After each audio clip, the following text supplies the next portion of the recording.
Hello ladies and gentlemen, I'm BC from bcr.com and welcome to my new tutorial. Today we're gonna learn why these lines were supposed to be parallel to each other are converging into this center point. What is the world coming to? Let's find out. To make it easier to understand, I've simplified this to just a couple of simple volumes. You already know from the title of the video that we're gonna talk about one-point perspective.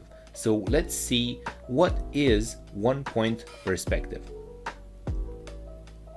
Simply put, one-point perspective is the image that we get when we're looking straight at the front plane of the volume. So the line of sight, meaning the line running from between our eyes, is perpendicular to the front plane of the object we're looking at. The middle object is rotated, so it results in two-point perspective, not one point. And we'll discuss this in another video. Let's go back now to the one-point perspective and let's see what happens. So we see this blue plane, which is the picture plane.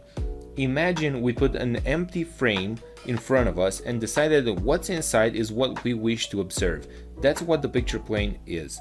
Now, if we follow all the lines going forward away from us, we can see that they all converge into a point that we call the vanishing point. Just like the first image that we saw, the one with the street. This point is sitting on a horizontal line which is always at our eye level. We call this the horizon line, and the easiest way to imagine this is if your pupils had a horizontal line, kind of like a sniper scope, right in the middle. It would follow your view wherever you look. That's how the horizon line works in reality. Going back to the aerial view, we can see ourselves looking at the object. Again, please notice that the front planes of the objects need to be parallel to the picture plane in order to be perceived as one-point perspective. The point that the perpendicular line going from our point of view hits the picture plane is the vanishing point, and we can see it standing on our horizon line, which I've previously stated sits always at our eye level. Now, let's see what we need to do in order to recreate these images with our drawing tools. The first thing that we need is our horizon line, then our vanishing point, and lastly we need the front view of our object. We can use top views as well, but for now let's just take the front views. Okay. Guys, if you like this tutorial, please hit the like button and subscribe to my channel because I will be doing more and more tutorials on fundamentals and you don't want to miss them. If you have any questions or subjects you would like me to cover, please write them in the comments below. Thank you. Back to the lesson. As I said, the first thing that we need to draw is the horizon line. So I'm going to place that right over here, and then I'm going to place the vanishing point.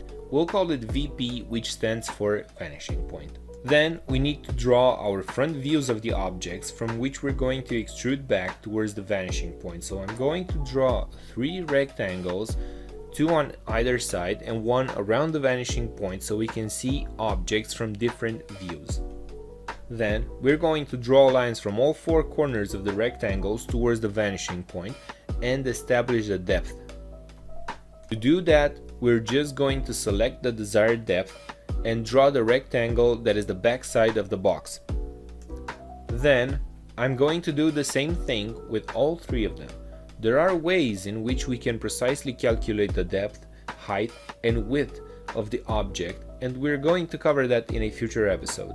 But for now, let's just focus on getting the feeling of the one-point perspective right.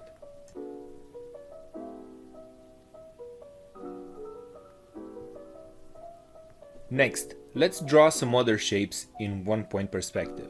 I'm gonna start with another simple box seen from below.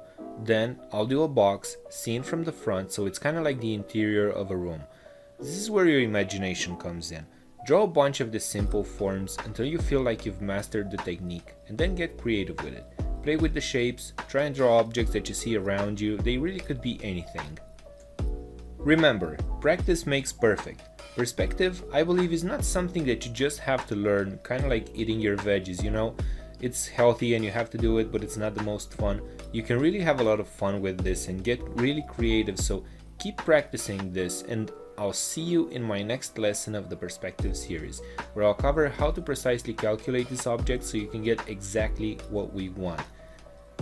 Alright guys, thanks for listening, give it a thumbs up if you liked it, and I'll see you in my next video.